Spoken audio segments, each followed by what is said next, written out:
Ya, di informasi yang pertama ada Twitter di tangan Elon Musk. Ya, Twitter akan menghadirkan akun verifikasi dengan 3 warna berbeda. Bukan hanya centang biru, tapi ada emas dan juga abu-abu. Tapi warna itu akan membedakan kepemilikan yang diverifikasi. Mulai dari centang emas atau gold check untuk perusahaan, centang abu-abu atau grey check, ini centang biru untuk individu baik selebritas maupun bukan. Max mengungkapkan semua akun terverifikasi diautentifikasi secara manual sebelum centang diaktifkan. Sebagai catatan, para individu bisa memiliki logo kecil lain. Ini menjadi tanda jika mereka berasal dari organisasi, itu pun jika telah diverifikasi oleh organisasi tersebut. Rencananya program Verified itu juga akan diluncurkan pekan ini. Sementara awal November lalu, Twitter meluncurkan kembali program Verified. Namun akhirnya dibatalkan saat muncul berbagai masalah. Saat itu diperkenalkan tag official atau resmi untuk menggantikan Verified yang lama. Tanda ini mengindikasikan organisasi seperti pemerintah, perusahaan, penerbit, media besar, dan tokoh masyarakat. Forbes mencatat centang ini tidak bisa dibeli ataupun tidak semua orang atau organisasi yang telah diverifikasi sebelumnya akan mendapatkan tag ini.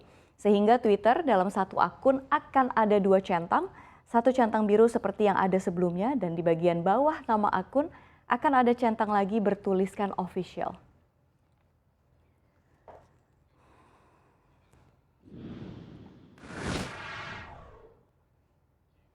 Ya, di informasi berikutnya ada 3 gubernur yang mensahkan UMP 2023. Ya, hingga siang tadi setidaknya sudah ada 3 gubernur menetapkan upah minimum provinsi tahun 2023. Ini sebagaimana ditetapkan dalam Peraturan Menteri Ketenagakerjaan atau Permenaker nomor 18 tahun yang menetapkan upah minimum tahun 2023.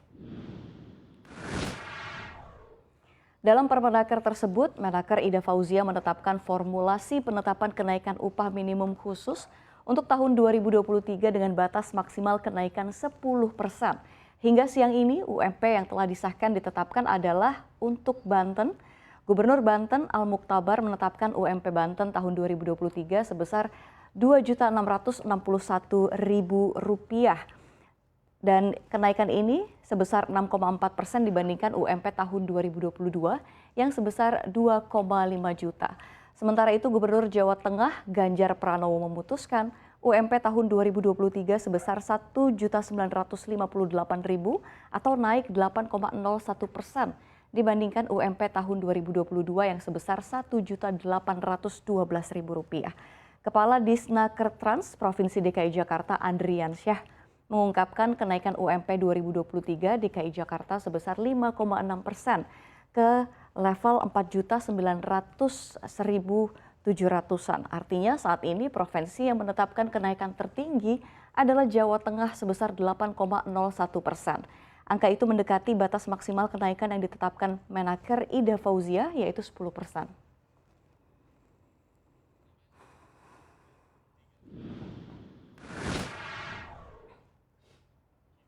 Ya, kini kita beralih ke gelaran sepak bola dunia. Pelatih tim nasional Arab Saudi, Herve Renard membantah kabar yang mengatakan bahwa keluarga kerajaan Arab Saudi akan menghadiahkan mobil Rolls-Royce tipe Phantom usai sukses menundukkan Argentina dengan skor 2-1 di laga pembuka grup C FIFA World Cup 2022.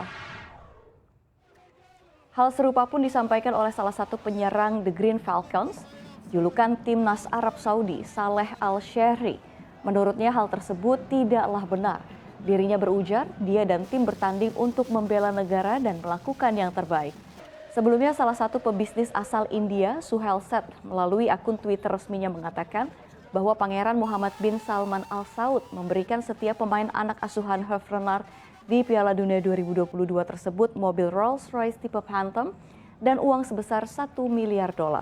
Kemenangan Arab Saudi atas juara Copa America 2022 tersebut memang mengejutkan dunia melalui sumbangan gol dari Saleh Al-Shehri pada menit ke-48 dan Salim Al-Dawsari pada menit ke-53. Timnas Arab Saudi sukses mengakhiri rekor 36 laga tak terkalahkan Argentina yang dimulai sejak Juli 2019. Saat ini Timnas Arab Saudi menduduki posisi ketiga pada papan klasemen grup C Piala Dunia 2022 dengan mengantongi 3 poin dari hasil mengalahkan Lionel Messi dan kawan-kawan.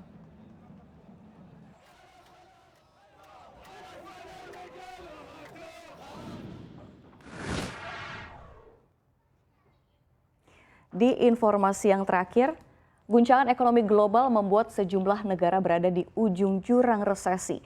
Jika mimpi buruk itu terjadi, hal ini bisa berdampak terhadap gelombang pemutusan hubungan kerja atau PHK. Resesi sendiri diartikan sebagai penurunan aktivitas ekonomi yang signifikan dalam waktu stagnan dan lama, mulai dari berbulan-bulan hingga bertahun-tahun. Resesi ekonomi bisa memicu penurunan keuntungan perusahaan, meningkatnya pengangguran hingga kebangkrutan ekonomi. Laporan Dana Moneter menyebut tahun 2023 merupakan awan gelap yang tercermin dari inflasi yang terus melonjak menyebabkan kekacauan di pasar saham. Akibatnya, perusahaan-perusahaan bersiap menghadapi masa depan yang tidak pasti dengan pemutusan hubungan kerja, pembekuan perekrutan karyawan baru, dan dalam beberapa kasus bahkan membatalkan tawaran pekerjaan. Meskipun tidak ada pekerjaan yang sepenuhnya kebal terhadap hambatan ekonomi, beberapa industri cenderung bernasib lebih buruk daripada yang lain selama penurunan. Menurut 3 ekonom, beberapa industri yang diperkirakan akan menjadi yang paling rentan selama resesi dilansir dari CNBC Make It. Di antaranya real estate, konstruksi, manufaktur, retail, dan hospitality.